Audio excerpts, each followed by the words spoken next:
Everyone in the room believed Julia was lying. Why did Ethan look so afraid when he made his denial? The grand ballroom of the Hawthorne Grand was a world apart from everyday life. Crystal chandeliers hung like frozen waterfalls, casting gold and diamond light across the faces of the city's elite. Soft jazz floated over laughter and whispered deals, every table blooming with white roses and glimmering with silver. It was the kind of night meant for fairy tales, for ambition and hope, for the sort of triumphs that made tomorrow's headlines. But for Julia Hayes, it would become the night that shattered her dreams and built something far greater from the wreckage. She stood in the marble foyer, staring at her reflection in a gilded mirror, trying to convince herself she belonged here. Her dress was borrowed, last season's navy silk. Her shoes pinched. She wore her hair in a neat twist, but the little wisps that escaped only made her look more uncertain. She rested her hand on her swelling belly, feeling the small flutter of life beneath her ribs. Her baby. The only thing that made her brave enough to cross the ballroom's threshold alone. Julia drew a shaky breath. For weeks, Ethan had barely looked at her. The texts he once sent in the middle of the night had stopped. His words had gone from sweet nothings to sharp complaints about her clothes, her mood swings, her insistence that he come home early. But tonight, he'd insisted she come. He'd even left a ticket on the dresser, as if she were an obligation. "Show up, Julia. It'll be good for the company. Wear something decent." She had no idea this night was a setup. As she walked in, the eyes of the city's most powerful grazed over her. Some were sympathetic, most barely registered her presence. She spotted Ethan at the far end of the ballroom, surrounded by his board members, laughing like he hadn't a care in the world. His arm draped carelessly around a woman Julia had only seen in magazines. Vanessa Lee, the socialite who always seemed to be at his side lately. Julia's stomach twisted. She fought to hold her head high, reminding herself this was her life, her family, her baby. No one could take that away.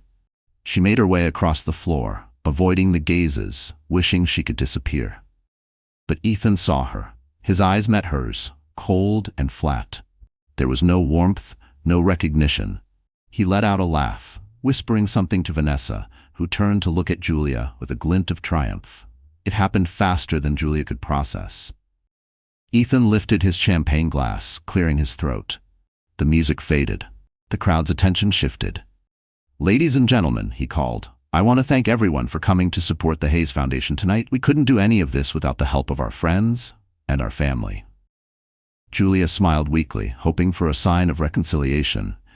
Maybe this was his way of welcoming her, of showing everyone they were still united.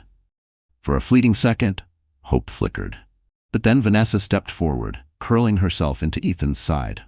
"Not everyone here is family, Ethan," she purred, her voice carrying just far enough.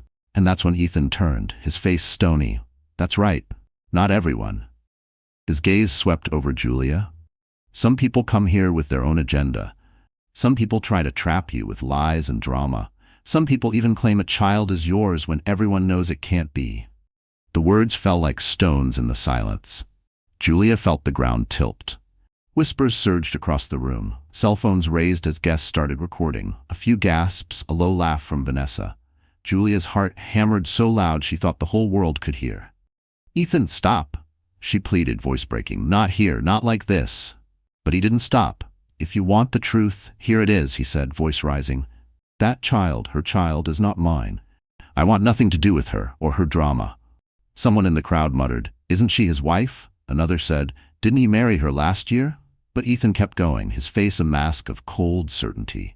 Julia was frozen. All eyes were on her. Shame, rage, heartbreak. She wanted to disappear, to scream, to run.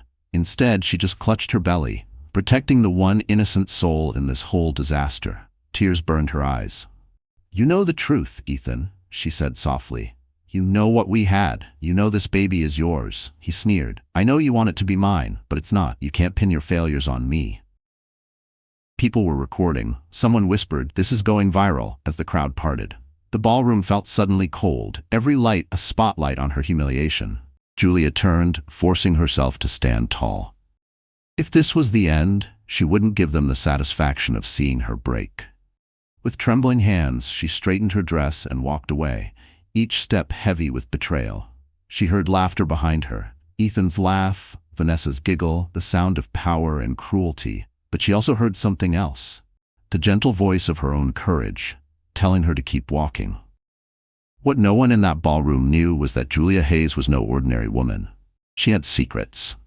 She had strength. And tonight, though she left alone, she was not defeated.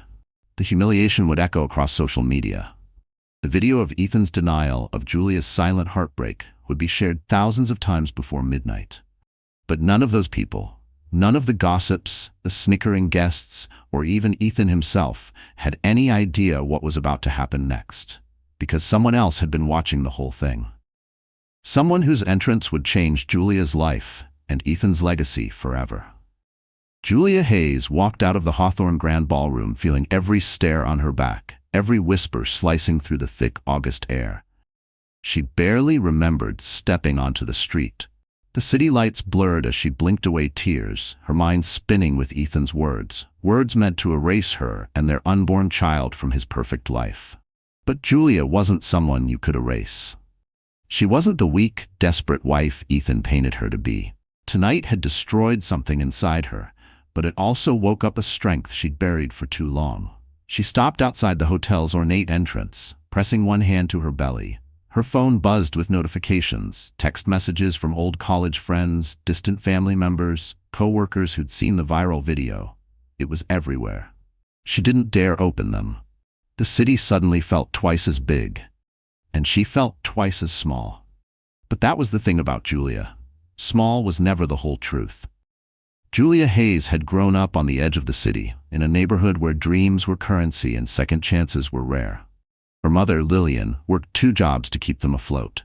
She taught Julia the value of grit, honesty, and never letting anyone decide your worth. Growing up, Julia watched her mother mend broken appliances, bargain for groceries, and face down landlords who thought they could intimidate a single mom. "We don't quit," her mom always said. "We find another way." Those words became Julia's armor. She was smart, smarter than she ever let on. In high school, she'd excelled in math and computers, building websites for small businesses in exchange for pocket money. But she learned to downplay her intelligence, never wanting to outshine the kids, who teased her for her thrift store shoes and hand-me-down backpacks. College was a dream she almost didn't reach. She worked nights at a diner, cleaning tables and saving every tip. Her grades won her a partial scholarship at a local university, where she studied business and coding. That's where she met Ethan. He was dazzling, the kind of guy who could make you believe you'd finally been chosen. He was older by a few years, already climbing the corporate ladder, already talking about success like it was his birthright. When Ethan set his sights on Julia, she was swept up. No one had ever looked at her like she was the most fascinating person in the room. He courted her with flowers, surprise dinners, rooftop movie nights. He called her his lucky charm and promised her the world. Julia, used to waiting for the other shoe to drop, let herself believe in happy endings for the first time. 6 months in, he proposed. The wedding was small, just close friends and her mother, Ethan's parents too busy to attend. Julia wore her mother's old lace dress, and Ethan gave a speech about their bright future. She felt like the luckiest girl alive. But it didn't take long for the cracks to show. Once the honeymoon glow faded, Ethan grew impatient. He wanted Julia to quit her job and stay home, said it was embarrassing for a man in his position to have a wife working for someone else. Julia pushed back, but eventually she relented, convincing herself it was temporary. Loneliness settled in. Ethan was always gone, working late or away on business trips. When he was home, he complained about everything, the way she cooked, the way she dressed, the friends she kept. "You could try harder, Julia. You could look the part." She tried. She shopped at outlet stores, learned to do her makeup from YouTube, hosted dinner parties for Ethan's colleagues. Nothing was enough. His criticisms became sharper. "I need a wife I can show off," he said once, after a particularly tense dinner. Julia tried to hide her heartbreak from her mother. She smiled for pictures, posted carefully crafted updates on social media, pretended her life was perfect. Only her best friend, Tasha, knew the truth. Tasha urged her to leave, but Julia was scared. "What would I do? Where would I go?" she whispered once, voice shaking. "Who am I without him?" Then, 2 months before the gala, Julia found out she was pregnant. She was terrified and hopeful. Maybe this would bring them together. Maybe Ethan would change. Instead, he grew distant, cold. He accused her of getting pregnant on purpose. "You think this will fix things?" he sneered. "You're just trying to trap me." Julia tried to hold on, tried to believe in the man she'd married. She went to every doctor's appointment alone, kept the nursery a secret, and whispered stories to her unborn child about bravery, about second chances, about how loved they already were. That night at the gala, when Ethan publicly denied their baby, it didn't just break Julia's heart. It shattered her illusions. But it also lit a fire inside her. She was done letting someone else decide her value. She walked for blocks, ignoring the phone's constant buzzing, the pitiful glances from strangers who'd seen the viral clip. She reached the subway, took the train back to her tiny apartment, the one she'd never told Ethan about, the place she'd kept just in case. Her mother's lessons, learned in childhood, echoed in her mind.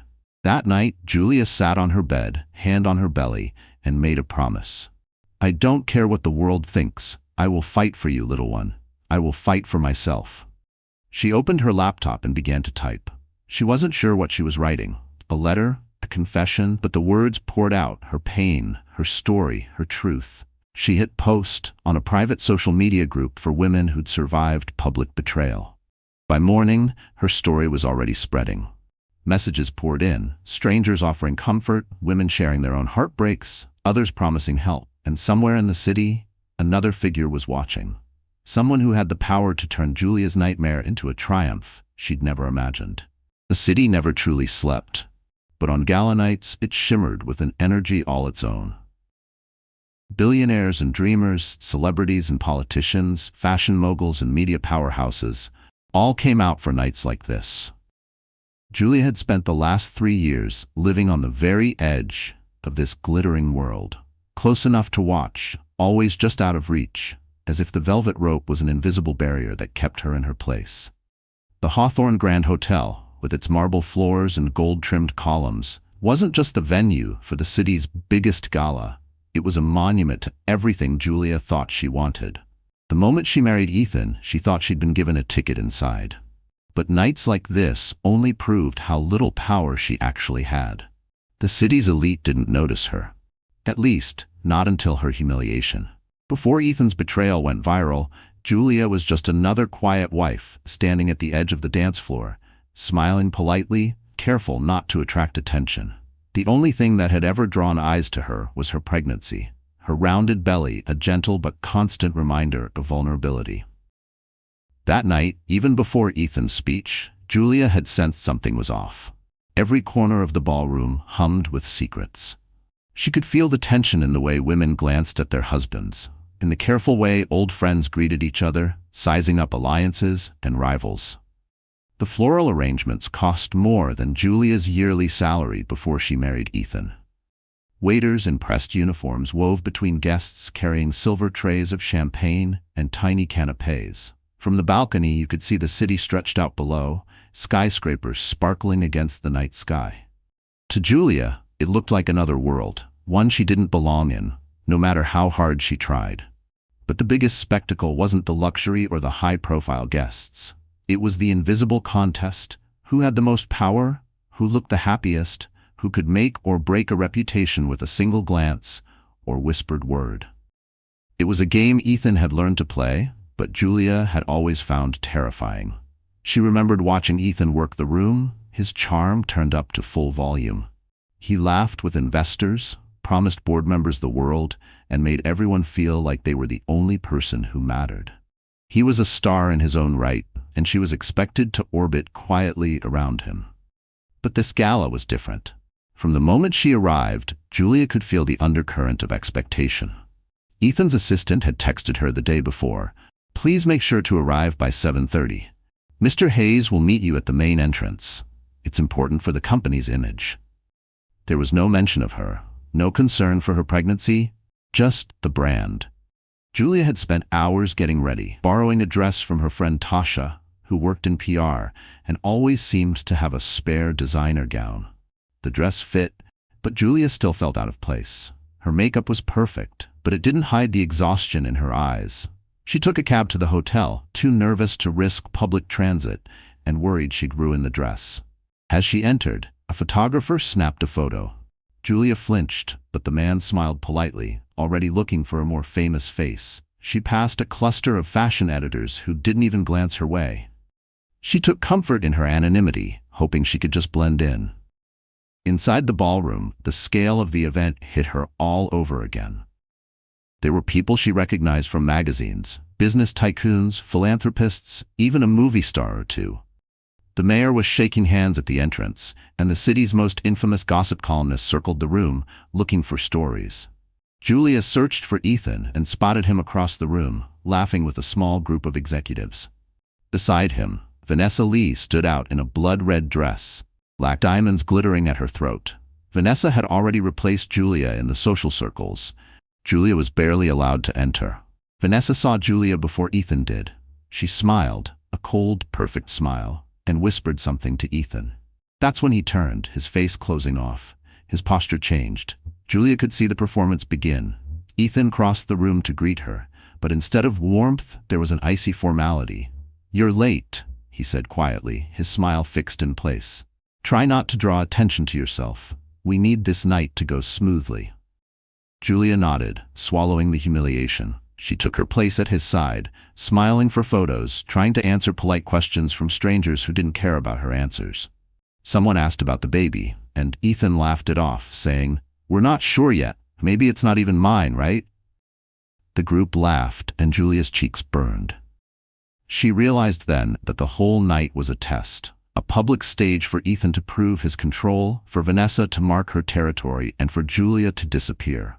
Every small kindness was a performance. Every cutting comment was a warning. Then came the moment Ethan stopped the music and made his announcement. The moment he denied her, denied their baby, denied everything they had built. For Julia, it felt like the entire world stopped. She heard only her own heartbeat, her mother's words echoing in her mind. "We don't quit, we find another way." The humiliation was immediate and absolute. The crowd parted, making her isolation complete. For the first time in her life, Julia was truly alone, but also truly free. She left the ballroom, the sounds of laughter and music fading behind her. She took the elevator down, past the lobby where guests pretended not to see her red eyes. Outside, the city pulsed with life, a reminder that the world was so much bigger than the little piece Ethan tried to control. Julia realized, standing on that busy sidewalk, that this glittering world had never been hers. But that didn't mean she couldn't build her own. She turned her back on the hotel and started walking, one hand on her belly, each step a silent promise to herself and her child. This isn't the end. This is the beginning. Inside the ballroom, the party continued as if nothing had happened. But in the digital world, Julia's humiliation was spreading. The clip of Ethan's denial, her silent pain, and Vanessa's triumphant smile was already circulating, turning into a scandal that no amount of money could erase. But Julia wasn't running from this world. Not anymore. She was going to rewrite the story on her own terms. Ethan Hayes was always the golden boy. Too charming, too good-looking, too slippery to ever get caught. He could talk his way out of any situation, sell ice to an Eskimo, convince a room full of billionaires he was one of them. That's what Julia had fallen for all those years ago. The promise, the shine, the idea that some people could really have it all. She had never seen what lay underneath. Not until the night her life fell apart in front of 100 cell phones and an audience hungry for blood. Now, as Julia stumbled away from the hotel, the full weight of what Ethan had done crashed over her in waves. She replayed every cold look, every cruel joke he'd made in the weeks leading up to the gala. It all fit now. Every late night at the office, every strange phone call he took outside, every dismissive shrug when she asked where he'd been. Ethan hadn't just cheated. He'd turned betrayal into a performance. But he hadn't acted alone. Vanessa Lee had always been a rumor, a ghost on the edge of Julia's marriage. Julia had seen her name in text messages Ethan tried to hide. She'd heard her voice in the background of late-night calls. The first time Julia met Vanessa, she'd been introduced as a friend from work, all bright smiles and expensive perfume. Vanessa looked Julia up and down, eyes cool and calculating, and Julia's instincts screamed in warning. Vanessa was everything Ethan wanted: polished, ambitious, unburdened by real-world struggles. She came from money and didn't need to try. She moved through life like the rules were made for other people. Julia, with her thrift store upbringing and patched-together dreams, was invisible in Vanessa's world. The two of them together, Ethan and Vanessa, were unstoppable. At least, that's what they believed. Julia could see now how perfectly they'd orchestrated her downfall. The cold shoulder, the silent treatment, the insistence that she make herself scarce at company events. Then, the gala, a night carefully chosen. The whole crowd primed to witness Julia's humiliation. Vanessa in her red dress, Ethan's hand on her waist, and the words that would ruin Julia's reputation in a single public blow. But something in Vanessa's eyes at the gala had unsettled Julia. When Ethan had made his cruel speech, Vanessa had smiled, but only with her mouth. Her eyes darted through the room, searching for approval, for validation. Julia realized then, Vanessa needed the spectacle as much as Ethan did. Maybe she wanted to prove herself worthy of the golden boy. Maybe she wanted to crush any last bit of hope Julia carried. It was cruel, calculated, and effective. Within hours, the video went viral. Twitter was ablaze with hashtags, #HalfGalagate, #NotHisBaby, #JuliaSpeaks. Everyone had an opinion, and few cared about the truth. Julia's phone was a war zone. Friends, some apologetic and awkward, others just wanting gossip. Strangers messaged her with words of support or venom. Some believed Ethan's denial instantly. Others saw right through him. But the loudest voices were the cruelest. Trolls who mocked her looks, called her a gold digger, speculated about the baby's real father. It was digital mob justice, and Julia was at the center. But the real villains weren't just Ethan and Vanessa. They were the so-called friends who turned away, the colleagues who pretended not to know her, the family members who quietly sided with Ethan for their own convenience, the board members who congratulated Ethan for moving on, the PR agent who told Julia it was better not to respond and let the scandal die down. It was the world that chose to believe a powerful man over a vulnerable woman. The world that always did. For days after the gala, Julia barely left her tiny apartment. She ate in silence, avoided mirrors, and let the city's noise drown out her thoughts. The betrayal felt bottomless. Even her own mother, though fiercely supportive, struggled to offer comfort. "You are stronger than this, Julia," she said softly. "You survived worse." But Julia didn't feel strong. She felt erased. Vanessa, meanwhile, thrived in the spotlight. Social media showed her at galas, in Ethan's arms, giving interviews about her exciting new future. She told magazines she was standing by her man against cruel rumors. Each headline was a twist of the knife. But for all her power, Vanessa was haunted by insecurity. Deep down, she knew she'd only won by breaking someone else. That's why she needed the world to see Julia fall, to convince herself she was different, better, worthy.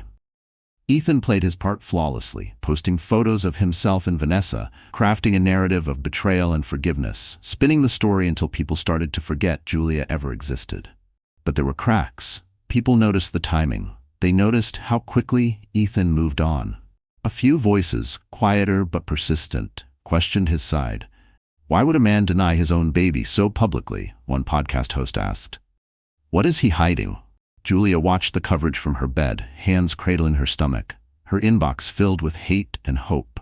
Every cruel message was balanced by a story from another woman, another survivor, someone who'd been through public betrayal and lived to tell about it.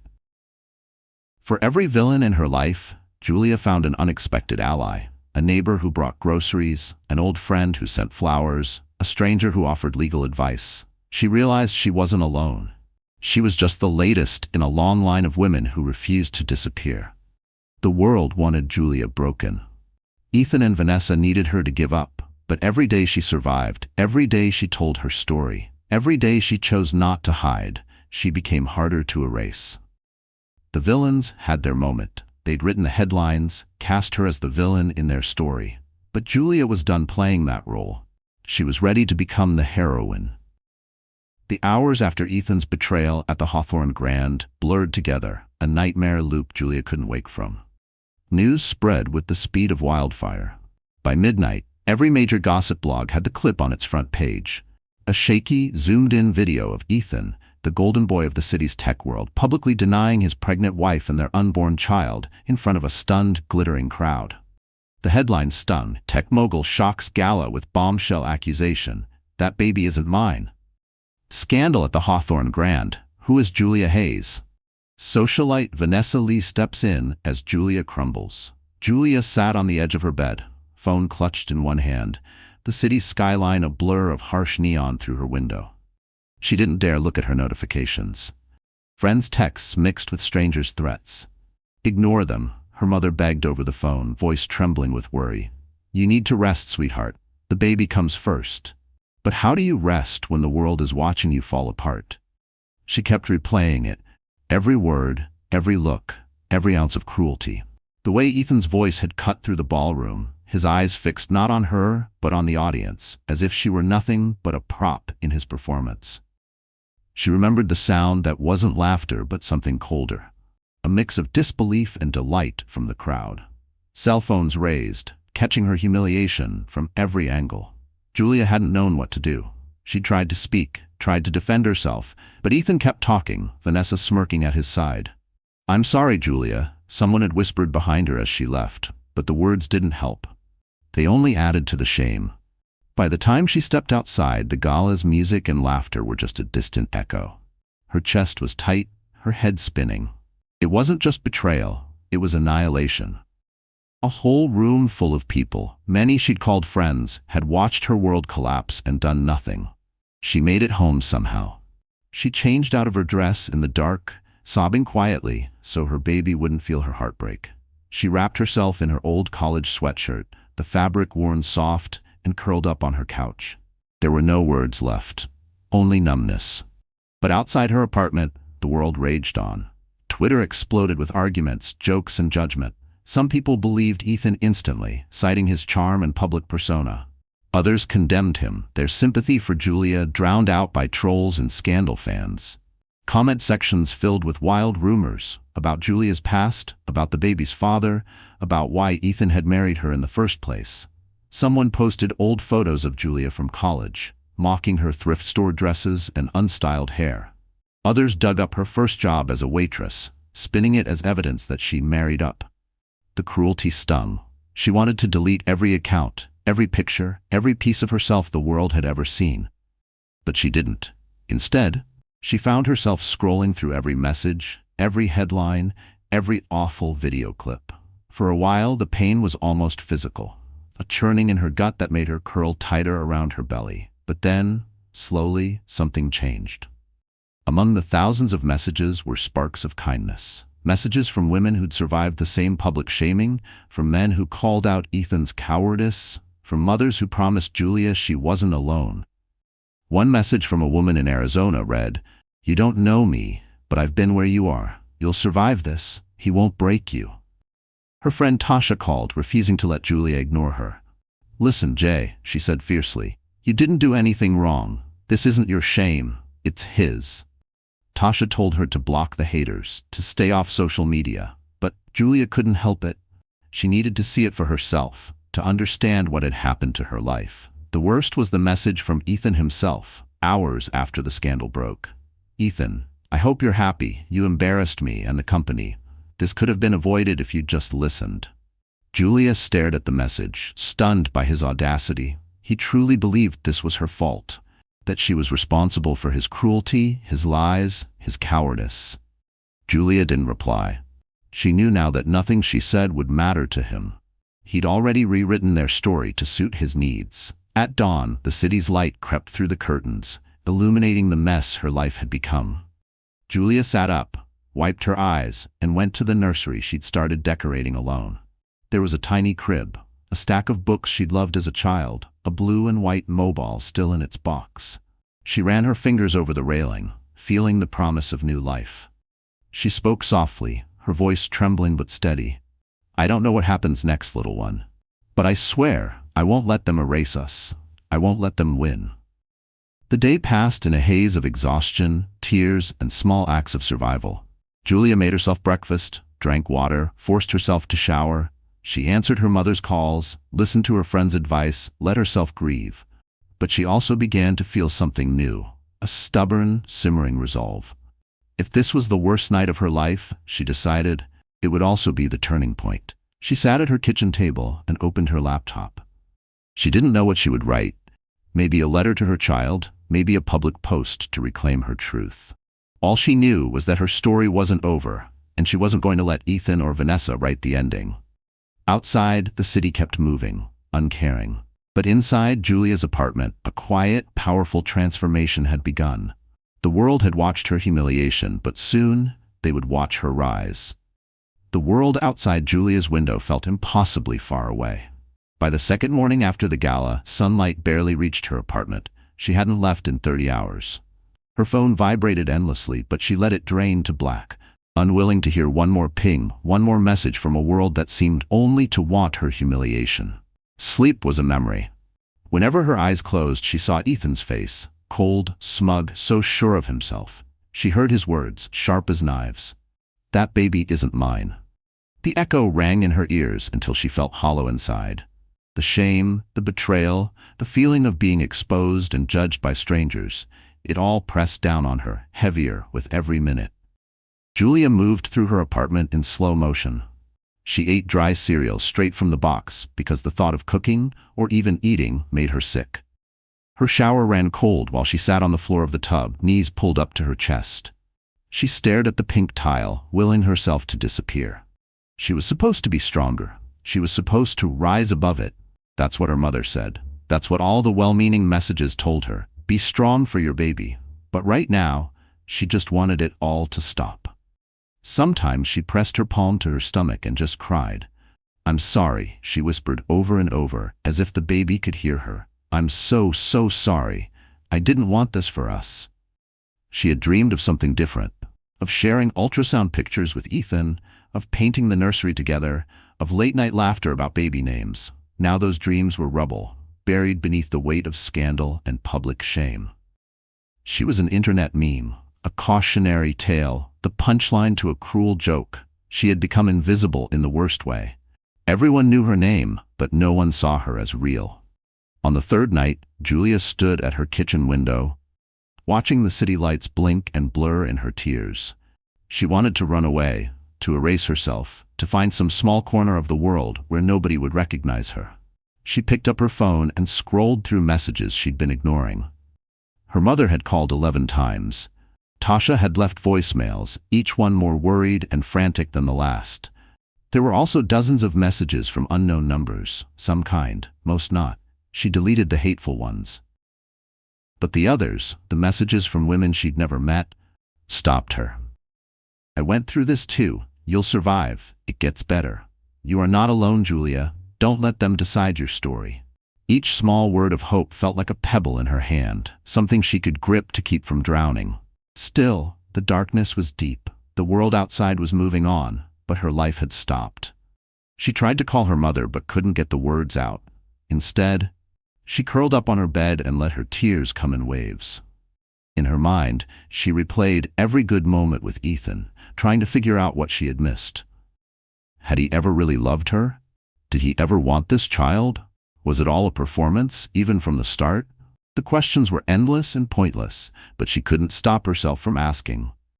By the early hours of the morning, the silence in her apartment was broken only by the low hum of the refrigerator and the faint ticking of the clock. Julia felt smaller than ever. If she vanished now, would anyone really care? Would anyone fight for her or for her child? In the deepest part of that night, Julia wrote a letter she never meant to send. She poured out her heartbreak, her regret, her anger at Ethan and Vanessa, her disappointment in the friends who had vanished, and the family who'd chosen not to take sides. She wrote, "I feel empty, but I'm still here. I want to believe there's something left worth fighting for." She cried herself to sleep, clutching her pillow and praying that tomorrow would be kinder.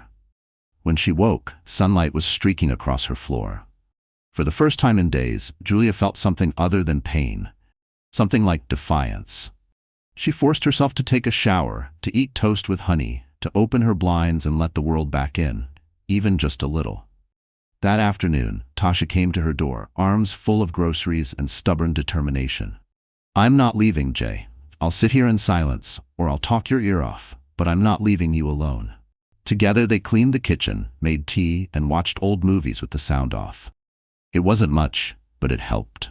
Julia started making small lists. Things to do, calls to return, appointments to reschedule. Each checked-off box was a reminder that she was still here, still breathing, still able to choose something, even if it was just what to eat for lunch. Late that night, as the city finally quieted, Julia wrote in her journal, "I haven't given up, not yet." She pressed her hand to her stomach and whispered, "We're still here."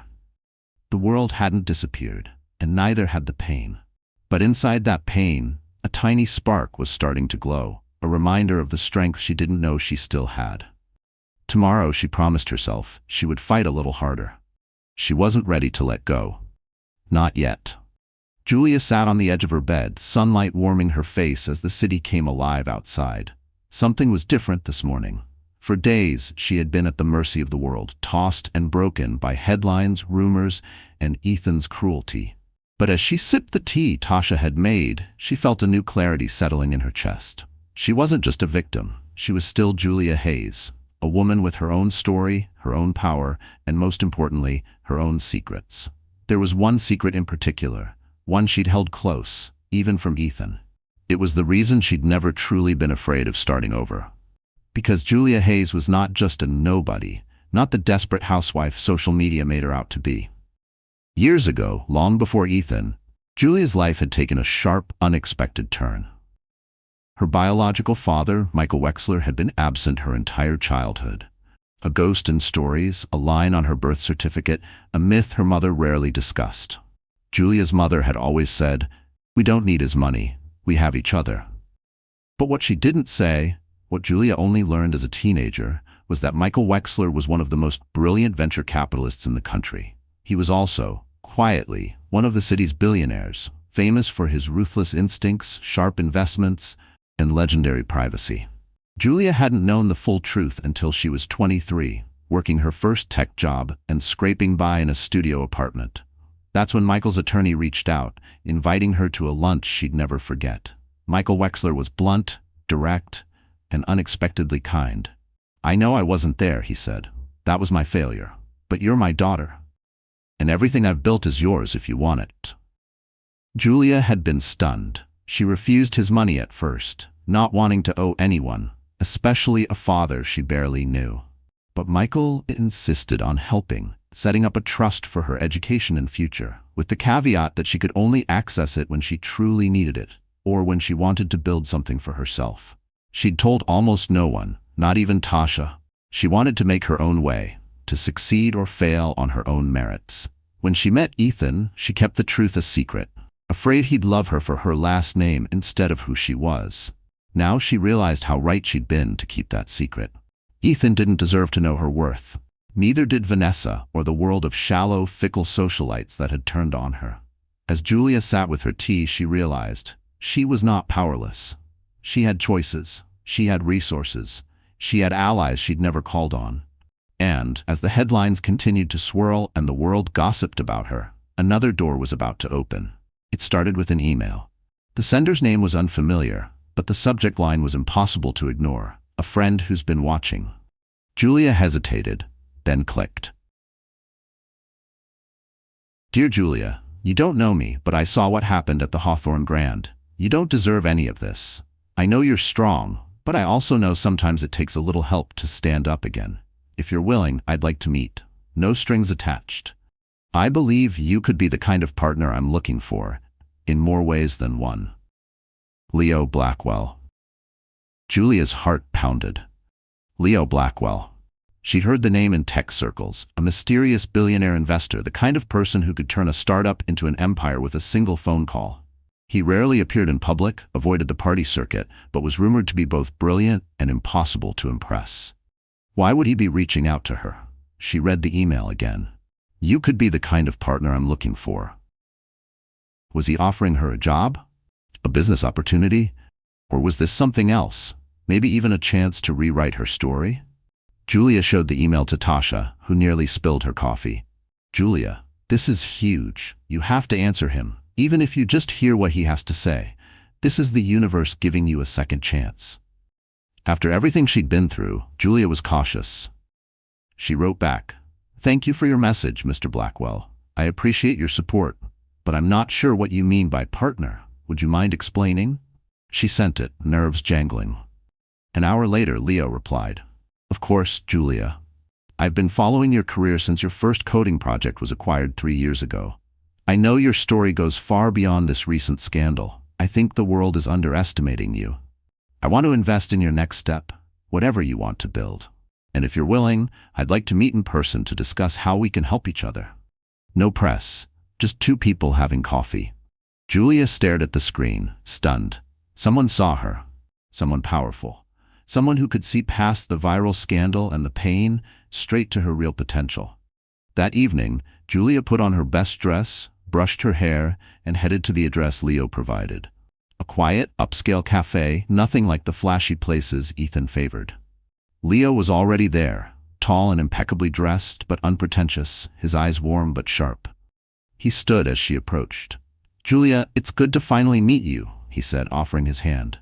"I think we have more in common than you realize." They talked for hours about business, technology, resilience, and reinvention. For the first time in weeks, Julia felt hope bloom inside her. She wasn't a victim. She was someone with power, vision, and a future. Leo made it clear he wanted to back her, not because of her scandal, but because of her strength. Julia left the cafe with a plan and a powerful new ally. She walked through the city lights, knowing her story was about to change forever. This was her twist, her secret weapon, and soon the world would see just how wrong they'd been about Julia Hayes. The next morning, Julia Hayes didn't recognize herself. She stared at her reflection in the bathroom mirror, her hair tangled and her eyes rimmed red from so many sleepless nights. But behind the exhaustion was something new, a glimmer she hadn't seen in a long time. Not hope, not yet, but resolve. Pure, unbreakable resolve. She turned on the shower and let the hot water run over her, scrubbing away the shame, the anger, and the helplessness that had clung to her for days. She thought about her conversation with Leo Blackwell the night before, about the way he'd looked at her, not with pity, but with respect. He saw the Julia that she herself had almost forgotten, the coder, the builder, the fighter, the woman who got into college against all odds, who survived heartbreak before, who learned to trust her own voice. When she stepped out of the shower, she reached for her phone and called her mother. She wanted to hear her voice, to thank her for teaching her what real strength looked like. "Mom, I'm done hiding," Julia said, her voice clear for the first time in days. "I'm going to fight for myself, for the baby, for our family name." Her mom's proud tears on the other end were all the encouragement she needed. Julia's first act was simple. She went online and posted a short video. Her face bare, her voice steady. She didn't talk about Ethan or Vanessa, or even the baby's paternity. Instead, she told the world who she was. "I am Julia Hayes. I am a mother. I am a builder. I have been hurt, but I am not broken. I don't need saving. I am saving myself." The response was immediate and overwhelming. Messages poured in, thousands of them. Some were from people she'd never met, inspired by her courage. Others were from former colleagues, friends she thought she'd lost, women and men who shared their own stories of heartbreak and survival. The tide was turning, and Julia felt it in her bones. The next step, a makeover, but not the kind you see on TV. Julia didn't need a new face. She needed to remember who she was before all of this. She called Tasha, and together they raided Julia's closet for her favorite pieces. A tailored blazer from her first tech conference, the sneakers she wore pitching her first app, a soft blue dress her mom had bought her for graduation. She cut her hair into a sharp, confident bob. She bought new lipstick, a bold red, and wore it like armor. But the biggest change was in her mind. Julia began to see every moment of pain as fuel. Every cruel comment was proof of how much people feared a woman who refused to stay silent. Every headline was a challenge. Every viral video a reason to rewrite her own narrative. With Leo's support, she quietly began building again. She met with his team of advisors, discreet, brilliant, and fiercely loyal. They helped her set up a new LLC, one where she would have full control, not just a figurehead position. Leo put her in touch with lawyers and PR professionals who had handled celebrity scandals and come out on top. They didn't just teach her how to fight back. They gave her the tools to win. Julia started drafting the concept for her new business. It wasn't about revenge, it was about creating something that would outlast the scandal. An app designed for women like her. A community for sharing stories, finding support, accessing legal resources, and building networks of real power. If I'm going to be infamous, Julia told her team, let's turn it into something good. Let's help women take back their voices. The plan caught fire. Investors, drawn by Leo's name and Julia's raw authenticity, lined up for meetings. Journalists who had once written hit pieces about her now called, hoping for an exclusive interview. For every door Ethan had slammed in her face, a dozen new ones opened. Julia wasn't hiding anymore. She accepted invitations to panels about tech and women in leadership. She shared her story on podcasts, not as a victim, but as a survivor and a builder. She wore her bold lipstick and sharp blazer like a battle flag, walking into rooms where she once felt invisible and claiming her space at the table. The final step was public, walking into the city's most exclusive gala with Leo Blackwell at her side. Word had already leaked that Julia Hayes was making a comeback. As she stepped from the car, cameras flashed, reporters shouted questions, but Julia didn't flinch. She smiled, posed for photos, and entered the ballroom with her head held high. Inside, the atmosphere shifted. Some guests whispered, others watched with awe, but no one dared laugh. Julia found herself surrounded by women, some strangers, some old friends, who offered quiet support. She met industry leaders who wanted to collaborate, philanthropists who wanted to fund her project, and survivors who thanked her for being brave enough to start again. Leo never left her side. He wasn't there to rescue her, he was there to show the world she had allies, power, and respect. He introduced her as his equal, his partner, the woman who would lead their next venture. Julia felt taller than she ever had. For the first time since her humiliation, Julia looked around the ballroom, not with fear, but with excitement. This was her world now, too. She wasn't an outsider anymore. She was back. And this time, she was unstoppable. The night of the foundation gala arrived faster than anyone expected. The buzz around the event was louder than ever, and the guest list read like a who's who of the city's elite. But this year, there was only one name on everyone's lips: Julia Hayes. Reporters camped outside the hotel, their cameras ready to catch the first glimpse of the woman who'd become the city's most unexpected phenomenon. Social media was ablaze with speculation. Would Julia really show up with Leo Blackwell?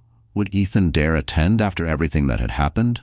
The city was divided into camps, those rooting for Julia's comeback and those waiting for her to fail.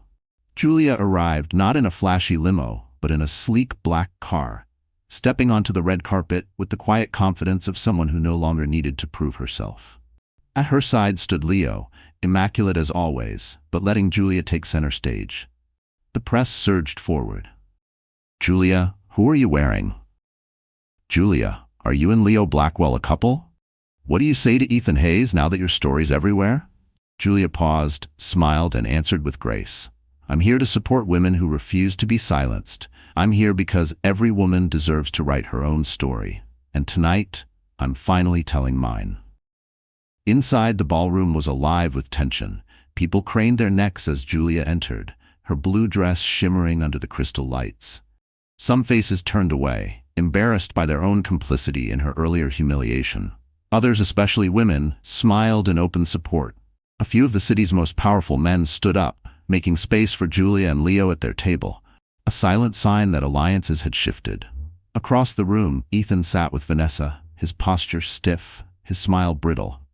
Gone was the cocky arrogance of a man who believed he could crush anyone in his way. Vanessa whispered in his ear, her eyes darting nervously between Julia and the crowd. For once, neither of them commanded the spotlight. Tonight, the spotlight belonged to Julia. The program began with speeches, charity auctions, and polite applause. But the tension kept building. Everyone was waiting for the inevitable confrontation. The city's biggest donors were there, journalists live tweeting every moment, and a dozen influencers filming on their phones. The stakes had never been higher. Then came the highlight of the night, the awards presentation.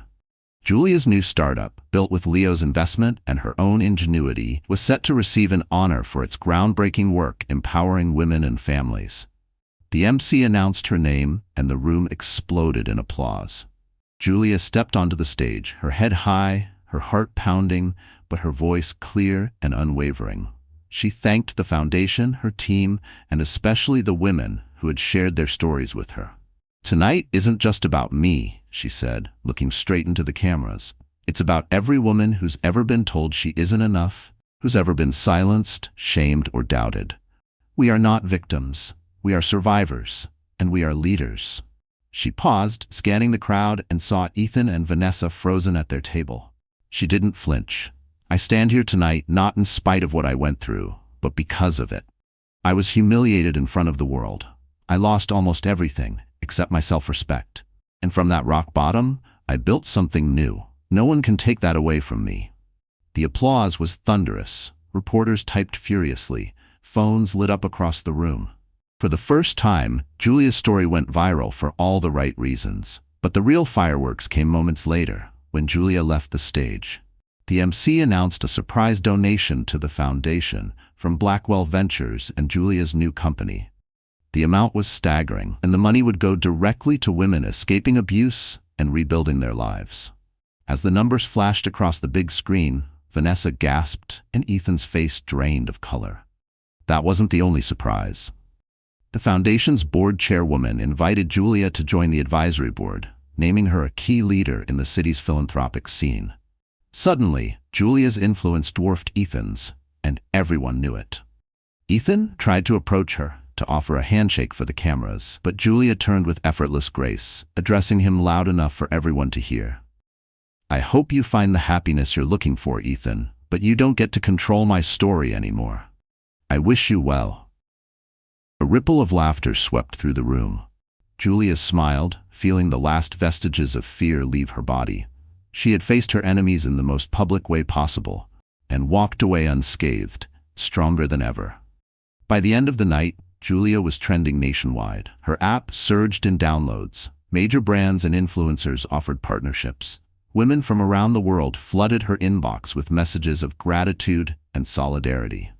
And as she stood beside Leo Blackwell on the balcony, looking out over the city skyline, Julia finally felt free. Not because she'd gotten revenge, but because she'd taken her power back in front of the world. The city would remember this night as the one when everything changed.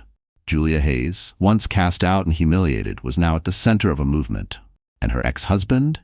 He watched it all, powerless, knowing he'd underestimated her from the start. The city's skyline shimmered as dawn approached, the first golden light tracing the edges of glass towers.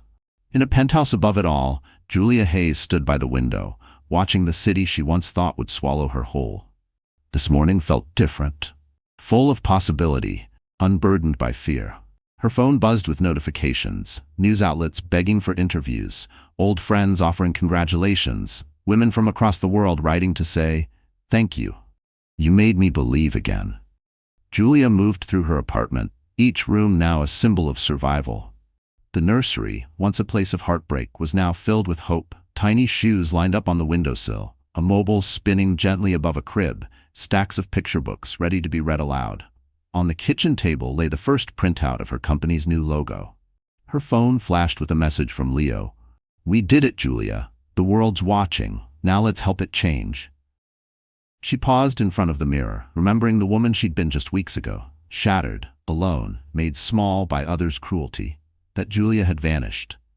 In her place stood someone unbreakable, someone who knew her own worth. The pain wasn't gone, but it had become her armor, forged into something the world could never take away. Social media was ablaze, not with scandal, but with stories of strength. Hashtags bearing Julia's name trended globally.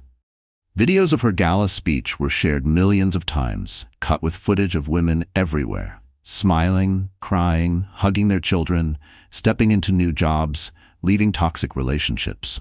A movement had begun, one Julia hadn't planned but was proud to lead. That morning, Julia went live online, not for the press or the haters, but for the women who'd written to her in the dark. She wore no makeup, her hair pulled back, the city bright behind her. "Good morning," she began, her voice clear and steady.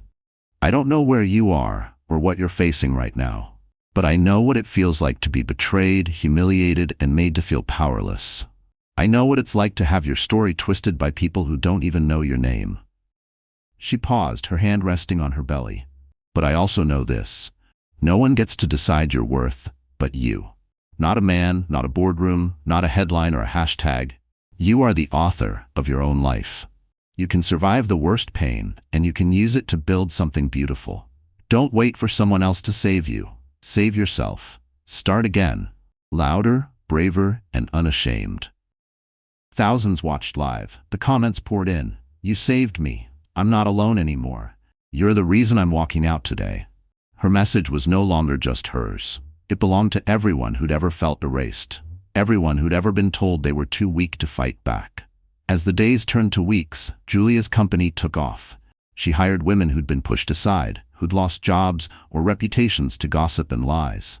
She mentored girls from neighborhoods like the one she grew up in, teaching them to code, to build, to lead.